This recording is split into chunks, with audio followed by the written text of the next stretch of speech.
Ayan. Good day everybody. Ito po ang gugupitan natin ng Gupit binata.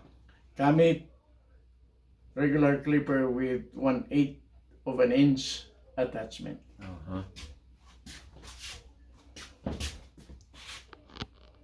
Ayan.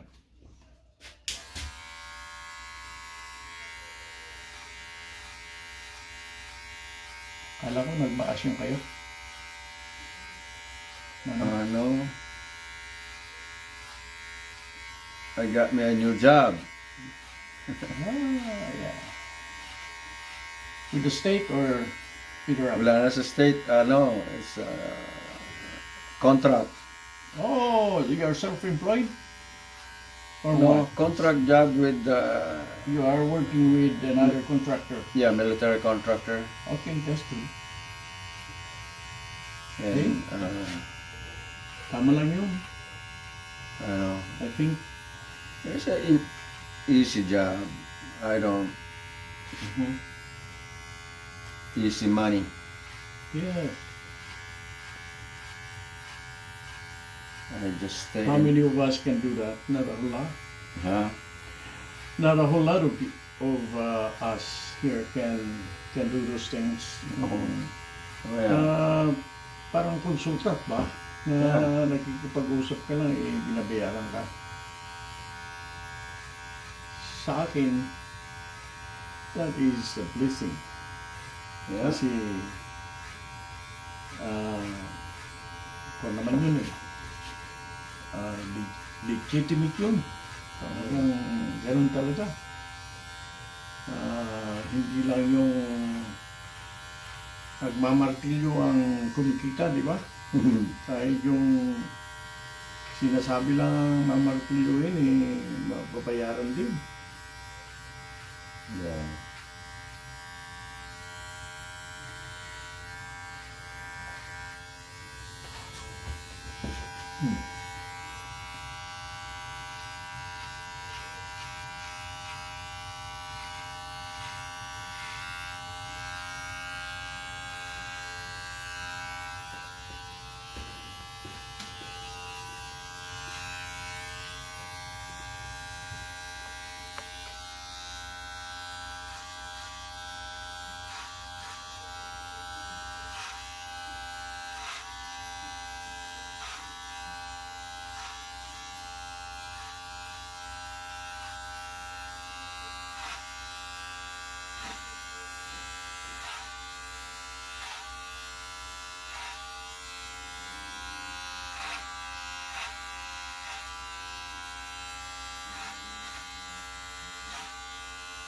Yung isang trabaho na subukan ko noon, ganda. Kahit saan ka, pwede kang magtrabaho. Basta, yung pwedeng naayos sa kakausapin mo lang yung may problema. Kasi yung mga ibang problema, sasabihin mo lang ang gagawin. Yeah. At maayos yung problema. Kaya sabi ko ang galing. Sabi nga ni Mama, yung doktor ko, kung ganyan ang trabaho, mag-iigas ka pa. Asya po yan.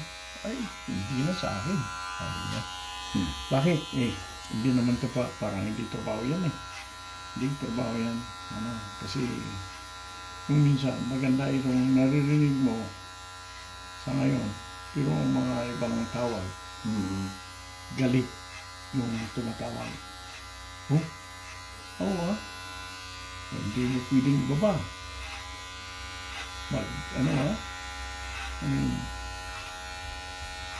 Kahit anong sinasabi, kailangan makinig ka. Para kung alam mo ang sagot, di sasagot ka kung may tanong. Ganun yun. Hindi lahat ng tao rin maganda manong. Minsan galit na galit. Parang kakagating ka kung malapit ka lang.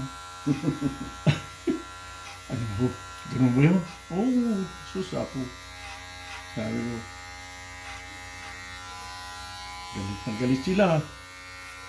Pero, pag nalaman ng solusyon, naku, tawa-tawa na, parang walang sinabi sa'yo. Ganun ang tao. Ganong isang nasabi ko na yata sa'yo eh. Yung isang doktor sa UEA. PhD yun. And ako, alam mo, patapusan ng mundo eh. Galit na galit.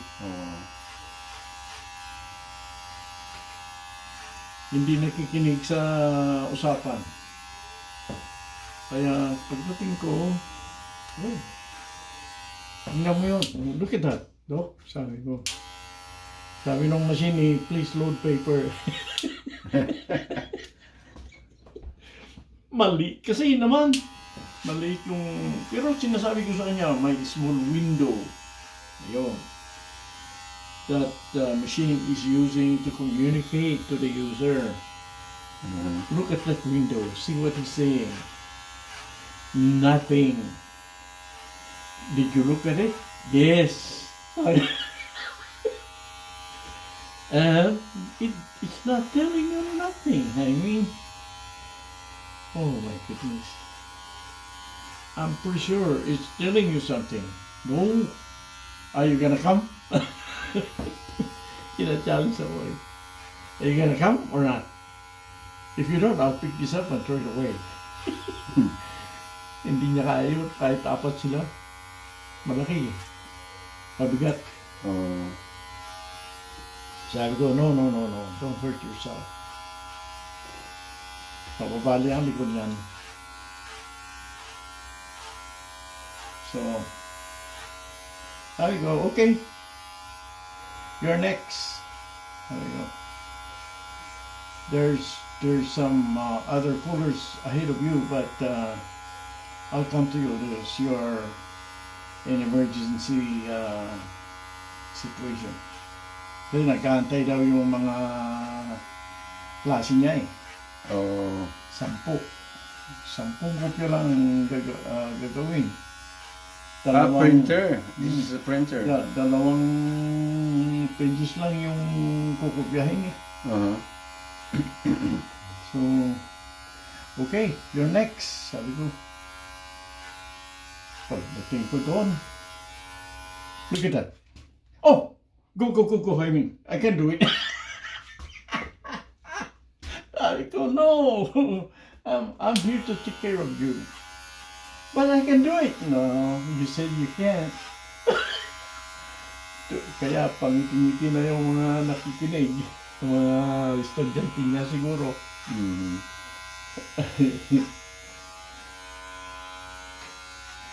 Remember, Doc? Sabi ko, you gotta pick this out and throw it out in the garbage. I don't want you to do that. Why? Because you might hurt yourself. It's not because you're gonna destroy the machine. Laki. Hindi niya kayang buhatin yun kahit may kasama siya. Kailangan may gamit eh. No?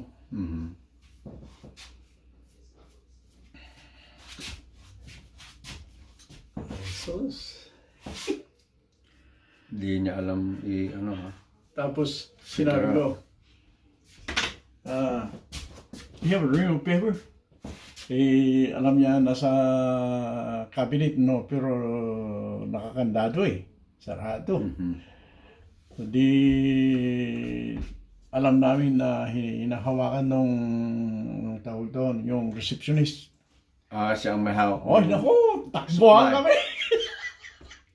Kasi gusto na siyang kukuha sa susi. Eh, mabilis naman ako kung tingin sa kanya. Matanda siya eh. Nakuha ko. Wala. Nagkantay siya.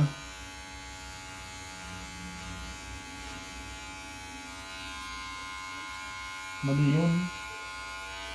Dahil doktor ka ikaw ang nakakaalam ng lahat, hindi ah.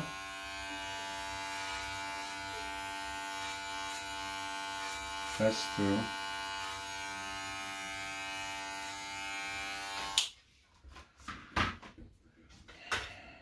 Ngayon, mula noon, di na ako tinawagan ng taong yun. Kaya sabi ko, mabuti na lang. Para siguro at least, masasabi rin ng mga estudyante sa mga kasama nila.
O, giyera na naman sa Israel.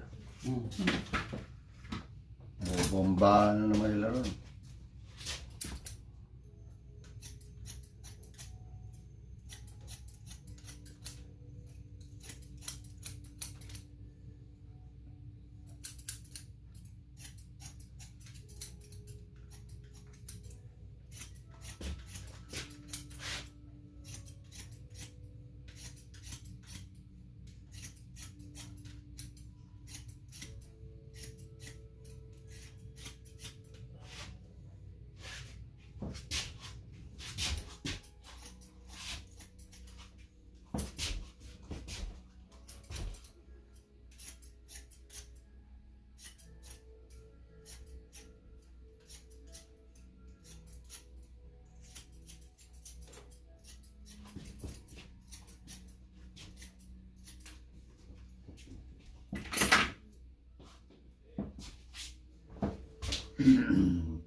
Yung oil ng bata nung araw, parang pumada na ngayon. Yung Johnson baby oil? Malagkit na rin. Oo. Nasabi ko ayos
Kailan kayo balik ng California?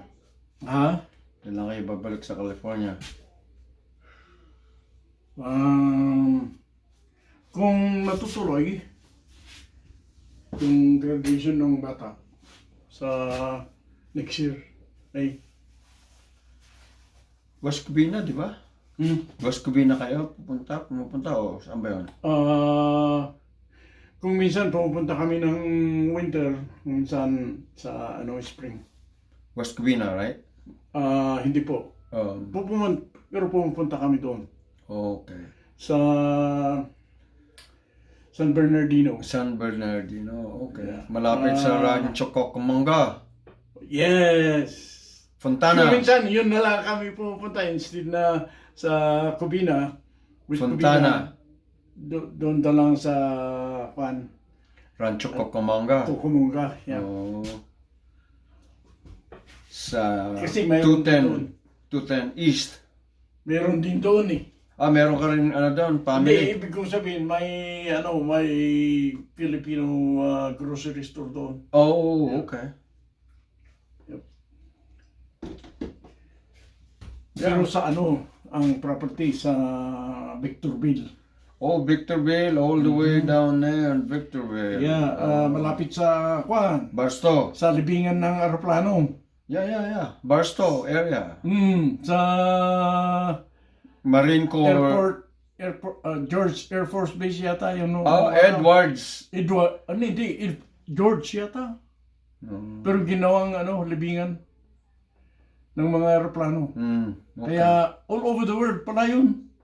I see. Yung last trip ng aeroplano doon, that's it. Boneyard. They call it the boneyard. Oh, Yeah. tapos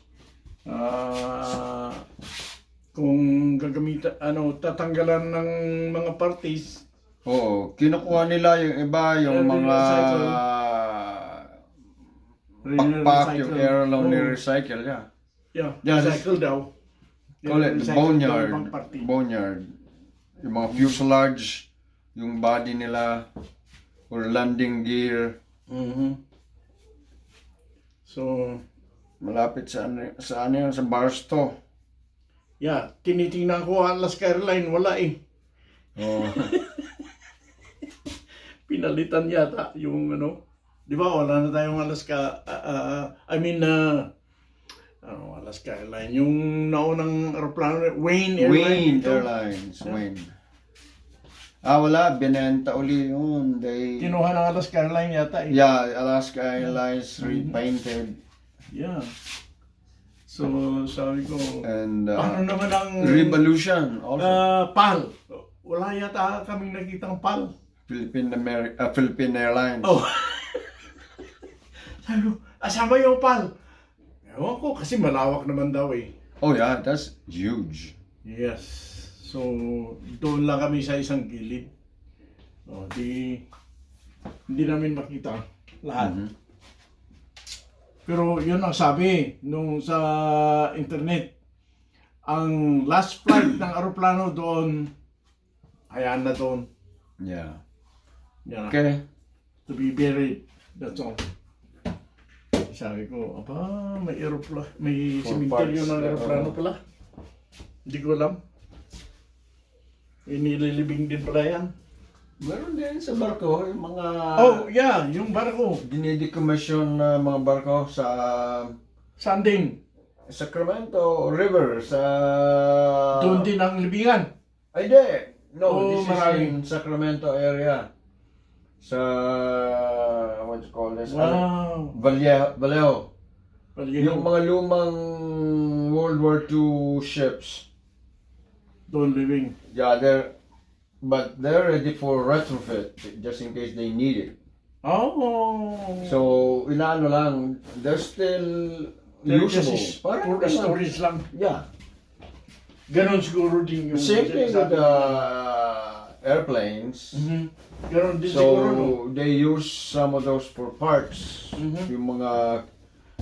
O kaya, kung pwede pang ayusin siguro. oh yeah. Kasi yung, what you call, the company, the airline company, they already exhausted their... Ay, naku. Maraming salamat po sa panunood.